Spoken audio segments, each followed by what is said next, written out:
All right, all right. What's going on, Facebook? What's going on? It's been a long time since we did a Keep It Real Fridays, but we are back for this July edition. This will probably be the only one for this particular month. But we always like to start Keep It Real Fridays with a little gospel go-go.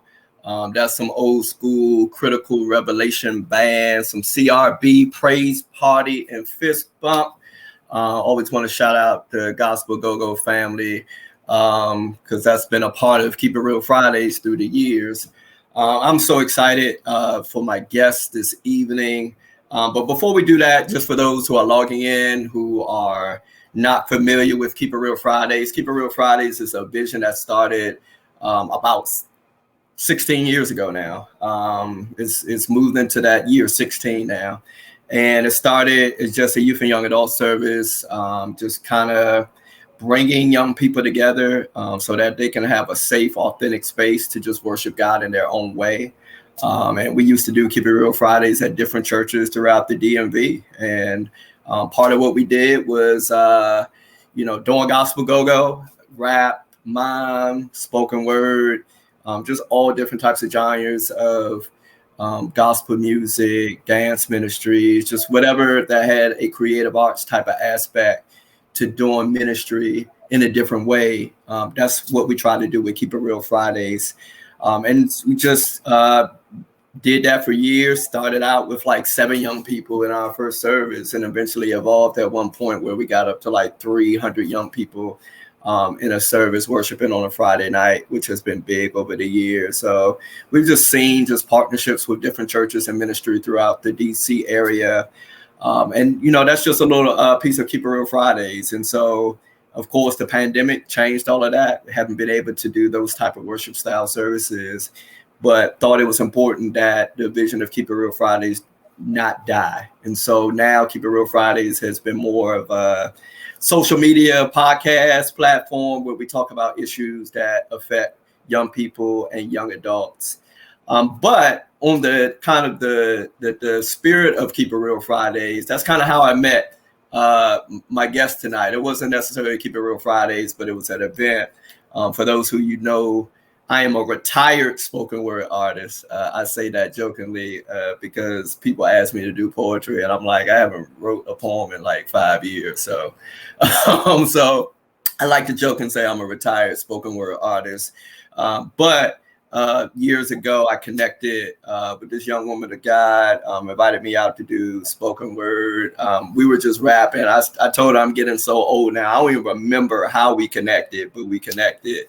And that was the most important thing. But she invited me out to her church to minister and spoken word. And I've been over to a church to just preach the word of God. And we've just been connected and friends since. And I'm grateful for the connection. But that's the connection of this woman of God. Her name is Brooke. And I'm just going to turn it over to her. I'm going to let her introduce herself in her own way, and then we'll jump right into tonight's subject and conversation. Awesome. Thank you so much, Thomas, for letting me come on your platform. I am so excited. My name is Brooke. I'm a marketing expert, motivational speaker, and career strategist. And I use my experiences to help Black women overcome workplace trauma. And I recognize that young Black women experience workplace trauma. Oftentimes, they don't speak up due to insecurities and being the only person of color in the room. As a young Black woman who didn't speak up in the past, I am passionate about helping Black women find their voice, build their self-confidence so they can bring their whole self to the workplace. Awesome. Thanks for sharing that, Brooke. And, so for those of you who logging in, so tonight's subject is talking about overcoming workplace trauma. And so, I thought this was particularly important as a subject. Again, Keep It Real Fridays is really talking about issues that deal with youth and young adults. And I thought it was important because, a lot of us, especially early on in our workplace journeys, as you talked about, sometimes we deal with conflict, and sometimes we feel like, especially when we're starting our first job or jumping into our career. We feel like that sometimes, like when trauma happens in the workplace or when conflict happens in the workplace, that we just have to put up with it, and that this is just something I got to go through to be able to keep my job, or I'm just going to overlook this situation because I'm trying to impress my superiors or my supervisors, or I just got to endure this because I want to have a job because I got bills to pay. Like, got to pay this rent, got to pay this car note. Gotta, pay this cell phone bill. I gotta go to the club no, I'm sorry. But no, the reality of it is like, we're also thinking about our money as an aspect of our decision making of how, we deal with certain things in the workplace. So, I just want to say thank you, Brooke, for being my guest so we can kind of unpack this a little bit. So first, before we get into that, I want, you're in this space now where you've become a motivational speaker about these topics, and I know you have your own personal journey. I would just like you to really kind of elaborate on, like, just how did you get to this place where this became such an important issue for you. I know you also you started to elaborate about being a Black woman in the workplace, but how did this journey get to this place of you becoming this motivational speaker and talking about such sensitive issues? Yes, thank you. In January, I joined a speaker coaching program called Next Level, and that program totally transformed me personally and professionally. And I knew that I wanted to talk about this important issue. About 7 years ago, I went through a traumatic workplace experience that took a toll on me, if I can be transparent, mentally and physically. And I'm speaking up today to bring awareness and to provide resources and strategies that I wish I had when I was going through my workplace experience. Awesome. Yeah. So, wow. Thanks for being transparent about your own personal journey. So, the first thing I would like to try to unpack here is, some people may be, when we say workplace trauma, so there's a lot in that phrase there. And, and even when we bring up the word trauma, that triggers in some senses. It's like, whenever we talk about any type of trauma, that's triggering. But can you unpack a little bit of what workplace trauma is, what it looks like, and let's just start there. And I think I have a follow up to that, depending on your response. But what does that look like? What does it feel like? Yeah, definitely. Thank you. So oftentimes we don't even understand or realize that we have gone through workplace trauma. And sometimes we think that it's normal or that we should be treated this way, just because we're happy to have the job. But workplace trauma, especially racial trauma, can be defined as microaggressions, small, subtle words that can be offensive. For example, you are so articulate. Having others surprised that you talk very well. Being disrespected. Hearing demeaning remarks about you or people that look like you. Feeling that you can't talk about yourself or what you do outside of work. Gaslighting. This one is very popular. Gaslighting, being made to think that what you are going through isn't really happening, that it's all in your mind. Being bullied at work to do something that you don't want to do. Being excluded based on your race or your identity. And fear-based leadership. Yeah, thanks for sharing that, Brooke. It makes me think about some of my personal experiences as I know you have the experience of being the Black woman in the workplace, but also we share similar experiences, but I know they also differ as well. I recently, for those who don't know, I ventured into the space of working in the diversity, equity, and inclusion space, and part of me jumping into that journey has been because some of those same things that you just mentioned here. And I recently shared a story similar to what you just said at work. I can remember, times where I went to work and it's pretty casual and laid back at work, right? I could go and wear a polo shirt and, a pair of jeans or slacks and some tennis shoes or whatever, and everything's cool. But I could remember days where, I would dress up and wear a suit just because I want to switch it up, Mhm. And, interesting how every time I would wear a suit, people would come to me and say, wow, you look nice today. Where are you going for an interview today? And I'm like, What? and but it wasn't just from one person. That was just like, one of those microaggressions, subtle microaggressions. And I'm like, why is it the black guy that wears a suit gotta be the one going on an interview? But nobody else is saying that to any of my other colleagues that don't look like me. And so you mentioned about the microaggressions, and I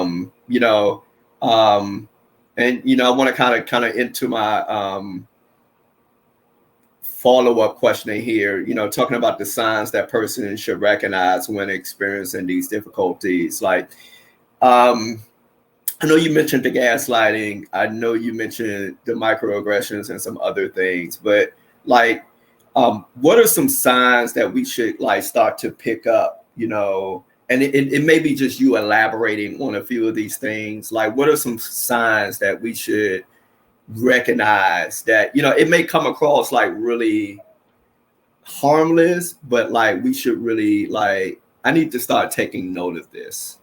Yes, definitely. So it doesn't have to be anything big. It can be something that you are uncomfortable with based on your identity or culture. For example, I'll never forget early in my career, I was in a meeting. I was the only person of color, and my boss, she asked me, "When is Kwanzaa celebrated?" And she looked right at me. Another situation I'll never forget. I was going on my 24th birthday, and my boss said, "Brooke, how can you afford to go on a nice vacation because you drive a cheap car?" Mm. Also, like, could she touch my hair? How can you afford nice clothes? Like these small, subtle things that you're like, oh, I just let it roll off my shoulder. I got bigger fish to fry. And those can, you just let those keep building up and building up. Those microaggressions, that's workplace trauma that you're experiencing, and you don't have to experience that. It's not okay. You can speak up and work, and you can advocate for yourself. Indeed. So I want to kind of jump into it because you said something that I hear often. Black women at my particular organization where I work has talked about, one of those pieces, about people wanting to say, hey, can I touch your hair? Or even maybe it's not even the touching of the hair. Maybe it's because, Black women's hair is unique. And it's like, there's so many different ways and styles that may not be deemed as professional, so my follow-up kind of, thought to that is like, I know my experiences as a Black male, but I would like for you to really kind of talk about the experiences of a Black woman trying to advance in your career, trying to navigate certain situations. And I'm asking you this because there may be Black women that are watching this right now that are like, I go through that same thing that Brooke just talked about. I just really need to hear how Brooke handles that as a Black woman trying to advance her career. Definitely. I just did a post, I believe it was last Sunday, that the Crown Act, we were talking about that online. It was really popular about the Crown Act. And I discussed that because early in my career, I never wore braids. I always had my hair straightened. I had to look that corporate look, but all hair is natural hair. And what's most important is the woman and the integrity underneath the hair. and I would say, oh, I have to look a certain way, corporate hair straight. But no, I can show up and be who I am and do the great work. Also, let's look at some research and data. According to the Lean In report on the state of Black women, 49% of Black women feel that race or their ethnicity will make it harder for them to get a raise, a promotion, or a chance to get ahead, compared to just 3% of white women and 11% of women overall. That's very true. You know, you can go out here, you can have all the degrees, but still it's hard for you to get in your foot in the door. I went on 100 interviews. Yes, 100 interviews after I got my master's degree from American University, but I had perseverance and resilience to keep pushing forward even after those 100 interviews. And I'll never forget, a Black woman gave me a chance. She gave me a chance in corporate America as my first job in corporate America. Also, let's look at the Fortune 500 list. Currently, there are only 2 Black females for the first time ever on the Fortune 500 list. Rosalind Brewer, CEO of Walgreens, and Tassandra Duckett, CEO of TIA. There's a lot to work that has to be done as we continue to push forward and to get Black women in leadership positions, because overall Black people only account for 3% of senior leadership positions at large companies in the US. And so there's much work. We have to keep advocating, speaking up on these issues, and helping each other as we go. And I'm so happy for this platform that you have, and just continue to build your tribe. I'm thankful for my mentors that poured into me, that guided me through my workplace trauma. They gave me advice when I was going through my experience. And I'm so grateful for that, for having a community and for having people that will pour into you. So that's very important. Definitely. And just want to welcome those who have logged in. We're talking about overcoming workplace trauma with my friend Brooke. You can follow her on IG at Brooke_motivates, and follow the great work that she's doing and the platforms that God is opening doors for her to really speak about this subject. Also, for those who are watching, you can feel free to leave comments wherever you may be viewing from, whether that may be Facebook Live or from YouTube. You can definitely share your thoughts. If something that's resonating, or you agree, or even have a thought or question about, feel free to post a comment, and we'll make sure that we lift that up. So I want to apologize, because I said I was going to ask you anything off of stuff that we talked about. But there's going back, but just kind of sticking with that thought of women in leadership. And, a lot of times, especially you lifted up those statistics, and that there's only really 2 women in that C-suite space. And, and for those of you who are not really, familiar with that term C-suite, it's basically those who are like CEOs or COOs or CFOs or whatever that may be for organizations. Sometimes it's because there's stigmas or stereotypes attached to Black women. Do you feel like there are stereotypes out there that maybe you want to mention or talk about? If not, I know a few that I could bring up and talk to you. The angry Black woman, that's a stereotype that we always have to tread, because you're treading a fine line between speaking up in an assertive way versus being considered as angry, mad, or aggressive. And you gotta have to kind of like find that balance of, because early in my career I didn't speak up. I would let things go on and on and on. And as where I am now, I do speak up. I do advocate for myself in the workplace. And sometimes we have to even get out of our own head about, oh, what is somebody going to say about this? Or, oh, if I speak up in a meeting, Are they going to say that's a dumb idea? No. Any idea, they brought you there to do that job. You are brilliant in your own way, and that's a stigma. Yeah, it's real. We have to, overcome that in the workplace every day, for Yeah. sure. Yeah. Yeah. And those stigmas are real. And I want to kind of back up a little bit to something you shared about going, because just you sharing, and I'm like, oh my gosh, that's unbelievable about you saying that you went through like 100 interviews, literally. And I can remember, it makes me think back to my own experience. I guess in my first couple of years at my current organization, and don't get me wrong, I love where I work and love my organization. I've been able to bounce back from some earlier experiences, but I can remember I was a Black man applying for administrative type positions. And before I got to the job that I got to now, I applied for 7 different positions in my organization. Some of the positions I made it to like the final interview stage and just missed out.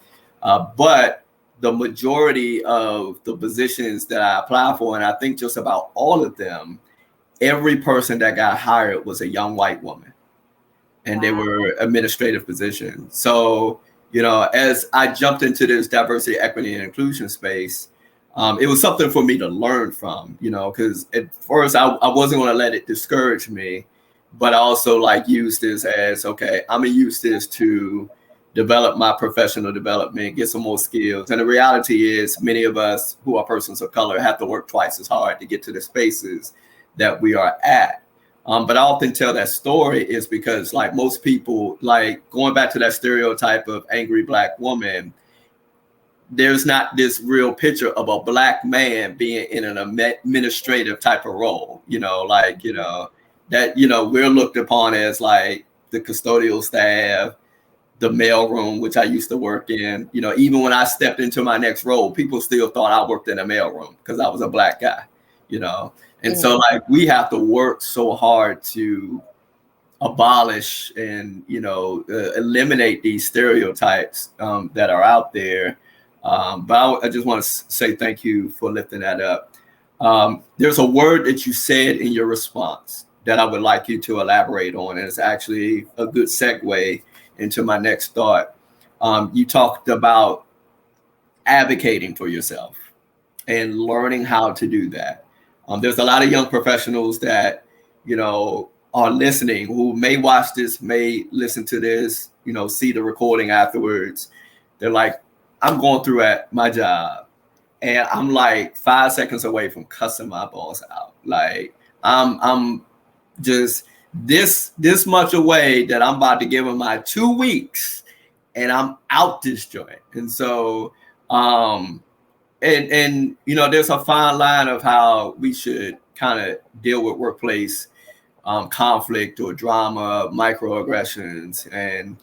But you talked about advocating. We don't really talk about advocating for yourself. So I'm glad that you really, really mentioned that, because most of us, we just walk away and we just apply for the next job. Can you unpack that a little bit about advocating for yourself, what that looks like, what steps you took for yourself, and maybe suggestions for somebody else? Sure. Yes. Advocating can look in different ways depending on what you're comfortable at doing.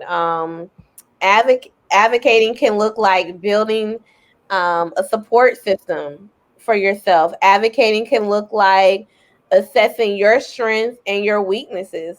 You might not feel comfortable addressing conflict at your workplace. Also, advocating for yourself can speak on issues when they arise. Don't wait for your performance review to come around and then you address issues with your boss. No, address it right then so it doesn't linger on. Also, advocate can look like always being polished, learning the business, having those crucial and uncomfortable conversations with your boss. It can look like also writing down what you want to say before you have a meeting with your boss. You might get nervous, have some notes down of points that you want to address before you have that meeting. Advocating also can look like maybe going to HR or someone in a senior management role that can assist you or facilitate that conversation if you're not comfortable. Also, advocating for yourself is getting help. A lot of times in the Black community, that there's a stigma around mental health, and you can get help if you need it. Mental health counseling at work through employee assistance program. Your church might have some free counseling resources, or you can call your insurance company. So these are some different ways that you can advocate depending on your comfort level and how that looks like for you and your situation. Awesome. And thank you for sharing some of those resources. I definitely was going to ask you to share some of that. So, I want to back up again, something you said. You talk about like sitting down and having a conversation, with our supervisors, or, maybe even as a colleague, just having these type of conversations. And you also talked about going to HR. So kind of get you to elaborate a little bit more, and I kind of want to throw a scenario out there. So like, let's just say I feel like I'm being mistreated by my boss, but I'm like, I'm going straight to HR. Like, we about to settle this. Like, what would you, advice that you would give to that person that's like ready to escalate that step? Do we back up and wait before we get to HR? Do we try to have that conversation with our supervisor? Share some wisdom with this. It depends on what the situation is, but one of my great mentors, she advised me, take the emotion out. And oftentimes we can get so heated. Somebody says something to us at work, but take the emotion out. Wait, until you can calmly collect yourself and you can articulate what's going on. And sometimes the issue might not be your manager. Sometimes it might be yourself too, that you might need to look at yourself for something that you might be doing. You might be the problem or the issue. So definitely, it ain't me, bro. It ain't me. It ain't me. It's all my. No, you telling me I gotta look at myself? but seriously, just take the emotion out, because it's not going to help you. It's not going to help you if you want to go to someone, because all you're just going to be, high on emotions and not able. But take the emotion out and state the facts. State the facts about what happened and take the emotion out of it. Mm-hmm. Indeed. I want to come back to another thought about that in a moment, but I do want to take a quick commercial break. And for those of you who support Keep It Real Fridays, we want to. So part of my mission in life, and along with Keep It Real Fridays, is to support other youth ministries in the area, locally and abroad. I have the blessed opportunity to, at this stage of my life, to be a mentor to youth ministry leaders and workers and youth ministers, just based on not because I'm so great, but just because I've been doing youth ministry so long, and I've just figured out, secrets and, ways to just try to enhance what we do. So part of my mission and purpose is to empower youth leaders. And the Lord has blessed me with a $5,000 grant that people can match. That $5,000 grant. So I invite you that if you believe in the empowerment of youth workers and youth leaders, feel free to go to that site that's on the that you're looking at, www.nnym.org/ my first and last name. That's 2 E's, not 1 E. Some of y'all leave off, one of the E's in my name. I ain't gonna call y'all out. And some of y'all leave off the C too, but I ain't gonna call y'all out. Make sure BRACKEEN. But NNYM, which stands for National Network of Youth Ministries, which I have an awesome opportunity to do some great ministry work here on the East Coast, especially in the DC metropolitan area. So I would love for you all to help me meet that $5,000 grant. If not, just share it with somebody, and somebody might have a $5,000 check they may want to write to me that don't know me. So I'm okay with $5,000 checks as well.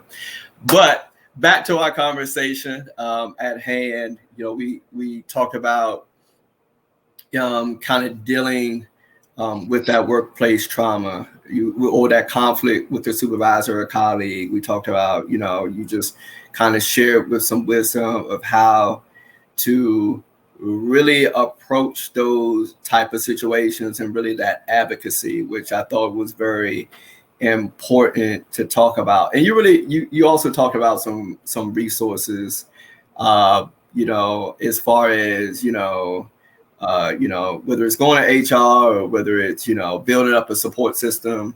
One thing I want to just kind of add to, and I don't want to take away from your response, but, making sure that, if our organizations have employee resource groups, that's a part of our support system, or just, again, like you said, taking that emotion out, because sometimes there's something in what's said that may actually be true, but it's just maybe, yes, the deliverance was wrong, or maybe the receiver just might, I just might be in my feelings because you telling me about myself, and I don't like to deal with myself. Like, I'm always right. But also, something that made me think about as well, Brooke, and I'm not sure if you have any thoughts about this, but like, sometimes our work styles are different. And sometimes, we have to think about that as we're taking positions at jobs. Like sometimes, like, I'm a lot of people think I'm an extrovert. I'm not. I'm an introvert. Sometimes I don't like people.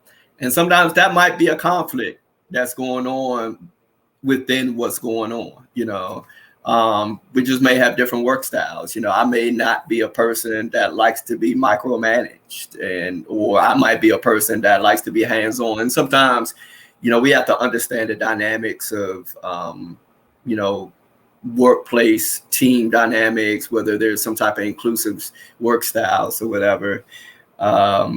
But even I think about like Enneagram, like sometimes, knowing, some places don't care about Enneagram or other, those type of leadership assessments, but sometimes knowing who you are is important, because then you are able to identify that conflict. I don't know if you have any thoughts about that, or any other resources, other than what you mentioned. But I think those are important as well. Yeah, definitely. I was a part of employee resource groups, and those are amazing. You get to meet friends or people that you normally want to get to meet, that you work with, and just do projects, and it's really amazing. Also, on the mental health resources, some resources are Black Girl Therapy, Clinicians of Color, the Boris Foundation, that's by Taraji P. Henson, where they have some free mental health resources, Psychology Today, and BetterHelp. So those are some mental health resources that you can reach out to, because you should not do this on your own, and it's okay to ask for help. And how many times, as I can be real, I've dumped stuff on people. Or how many times have you dumped stuff on people? And it's important to have an objective view on what's going on, so they can help give you some strategies to work through that. Indeed. Definitely. So I have one more question for you. Cause I'm following what you're doing. You just really launched out into the deep over the last couple of months, really jumping out there, sharing your story, sharing your experience. Like I told you, I jokingly serious. I said, you're killing the game, like almost like every week now I see you on a different flyer or a different Facebook Live. But I heard mentioned on your, just scrolling through some of your contact, you're talking about this getting back to me experience, which, I don't know much about, but, it resonates to, the subject we're talking about. And I know it's applicable, but I want you to kind of really share with the audience about what is the getting back to me experience. Yes, thank you so much. I'm so humbled and honored to do this work and to bring Black women strategies. And the Getting Back to Me experience is a 3-week interactive experience for Black women. The purpose of this 3-week experience is to help Black women heal from workplace trauma and provide them with resources and tools to help them do so. We'll cover my 5 signature tips to finding yourself after workplace trauma. We will have community in this Getting Back to Me. It's getting back to me before the trauma and who you really are. We'll have homework. We'll have a digital workbook. We'll have special expert guests that will be coming in, and it's going to be every Thursday, starting July 15th. We're going to have weekly Brown Skin Girl celebrations, a Brown Skin Girl party. All the sessions will be recorded, and we're going to deep dive into these resources and give you a plan to help execute them. The link to register is tinyurl.com/back-to-me-experience, www.tinyurl.com/back-to-me-experience, or you can go to my Instagram, and the link is in my Instagram, and my Instagram is Brooke_motivate. And I'm just really excited about this. Women have been signing up, and just to hear the stories from women discussing this and just getting healed and just being get free, and how I can share my story to positively impact them. I just thank God. I thank God for that. So that's what the Getting Back to Me experience is, and we're launching it next Thursday, so there's still time to register. Yes. Awesome. And I know somebody might be listening like, I didn't catch that. I didn't get that registration address, but definitely at Brooke_motivates. Go to her IG page. You don't have to try to figure out. You can just see her IG page on the screen, connect with her on IG, add her, follow what she's doing. To get connected to the Getting Back to Me experience, but not just the Getting Back to Me experience. Is there any other things that you have coming up, or other maybe there's things that's coming up that you might be a part of, or maybe some things that you just recently done that you want to share with people that they should know about you? Yes, I am so excited. I'm speaking at the Rooted Retreat, and it's going live. It'll be July 21st through the 23rd. So I'm very excited about that. The other week I spoke at the Awesome Conference. So I'm just really excited for what's next to come, for me speaking out and just helping Black women. I'm just an advocate. I'm not a mental health professional, but I'm an advocate for mental health. I'm an advocate for Black women, for community, because we definitely need each other to thrive. Awesome. Well, thank you, Brooke. This has been a good, rich conversation, and definitely you just really talked about some stuff that we need to, unpack, specifically in a Black community.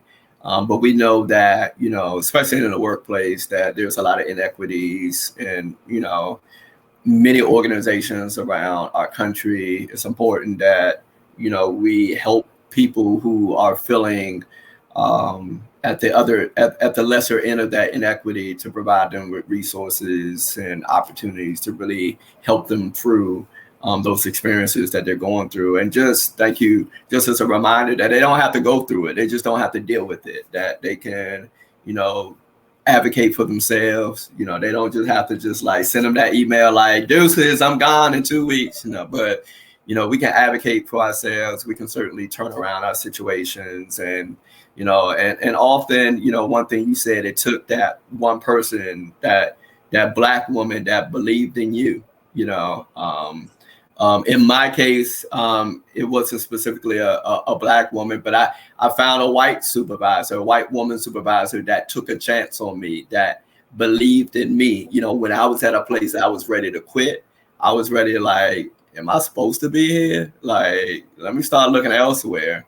But she took a chance on me, and has assisted me. Like, you know, I can say my supervisor is probably the greatest, one of the greatest. I don't want to slight any supervisor that I've had that might be watching this right now. One of the greatest supervisors that I've had, because she's, in her own way, she's helped to nurture my professional development and growth. And obviously you are evidence of that investment, of that Black woman that poured into you, and you have the opportunity that you're pouring into others. And we're grateful for what God is doing in your life. And Austin said, awesome conversation listening from North Carolina. I'm not sure if that's where you're from. Thank you. But wanted to share that comment. So thank you again, Brooke. It's been a great conversation. And remember, connect with Brooke at Brooke_motivates on IG. Follow the great things that she's doing. Y'all can follow Keep It Real Fridays. Well, probably next episode will be next month. I ain't gonna even lie to y'all and say we're gonna have another one next week, because next week is my 40+1. And you know, I don't know, I might be partying for the rest of the month. So in my own way, by myself. No, I'm joking, not by myself.